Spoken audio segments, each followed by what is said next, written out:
বিসমিল্লাহির রহমানির রহিম। আসসালামু আলাইকুম। Hi everyone, welcome back another video. আমি আছি ফাতেমা, তোমাদের সঙ্গে সব সময়ের জন্য। আজ আমার হাতে করা কিছু জিনিস তৈরি করেছিলাম, সেগুলো শেয়ার করব।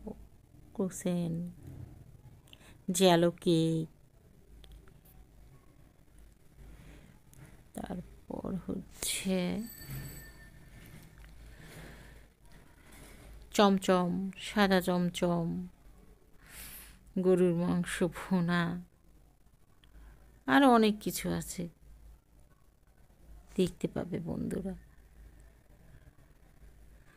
সবাই অনেক বেশি ভালো থাকবে। আসসালামু আলাইকুম। আল্লাহ হাফেজ। আল্লাহ হাফেজ। আল্লাহ।